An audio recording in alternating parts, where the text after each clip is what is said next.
गिबियाव बिएन बड' निउस चेनेलाव बयखौ बरायबाय। चेनेलाव गोदानब्ला अननानै चेनेलखौ साबस्क्राइब खालाम आरो खौरांखौ मोजां मोनोब्ला लाइक खालामना हो। दानिया खौरांखौ जोबजासिम फारियै खोनासंलांदो। क'क्राझार जिल्लानि फकिराग्राम पुलिसआ सिपाहिजारनि आइसि निताइ चन्द्र रायखौ मैया हमबाय।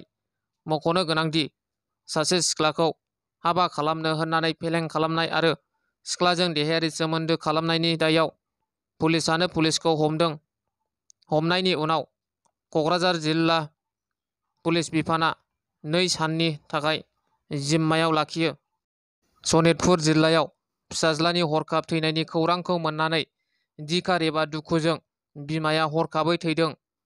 बे जाथाया जादों सनितपुर जिल्लानि मनिजारनि गामियाव। मनिजारनि गामिनि बकुल बर' मुंनि लाइमोना चेन्नाइयाव खामानि मावनो थांदोंमोन। बे लाइमोना ना हमनो थांनायाव हरखाबै थैयो।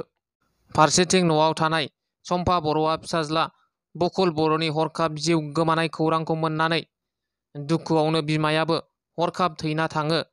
मख'नो गोनांदि फिसाज्ला बकुल बर'नि गोथै देहाया दासिमबो न'आव मोनफैयाखै। मोनसे गिख्रंथाव लामानि जाब्रबथाय। बे गिख्रंथाव लामानि जाब्रबथायजों खेबसेनो सा 15 सुबुङा अबथिरायै जिउ गोमादों। बे जाथाया जादों मध्य प्रदेश रायजोनि खारगन जिल्लायाव। मैयानि समाव गंसे खारबाय थानाय बास गारिया ब्रिज सानिफ्राय गाहायाव गोग्लैलांनानै जाब्रबथाय जानायाव सा 15 सुबुंफोरा अबथिरायै जिउ गोमायो आरो बे जाथायावनो गुबुन सा 25 सुबुंफोरा गोब्राब जोखोम जादों। मिथिनो मोननाय बादिब्ला बे बासआव गासै 40 सुबुंफोर दावबायारिफोर दङमोन। लोगोसे बे जाथायाव जिउ गोमानाय सुबुंनि न'खरनो मध्य प्रदेश सरकारा न'खरसेयाव 4 लाख रां आरो जोखोम जानाय सुबुंफोरनो फाहामथायनि थाखाय 50,000 रां होनाय जागोन होननानै फोसावनाय जादों। बाक्सा जिल्लानि आनन्द बाजाराव नखरारि दाङा बाजियाव गिख्रंथाव बुथारलायनाय जाथाय सोमजिदों। फिसाज्लाया खदालजों दाननायाव बिफाया जायगायावनो जिउ गोमादों। फिसाज्लानि खदालजों दाननायाव जिउ गोमानाय बिफानि मुङा धनन्जय देखा। फिसाज्लानि मुंखौ धरनि देखा होननानै मिथिनो मोननाय जादों।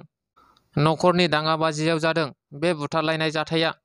मिथिनो मोननाय बादिब्ला धनन्जय देखाजों नखराव नांज्लाय खमलाय जानायाव फिसाज्ला धरनि देखाया बिफा धनन्जय देखाखौ खदालजों देख्लायनायाव बिफा धनन्जय देखाया जायगायावनो जिउ गोमादों।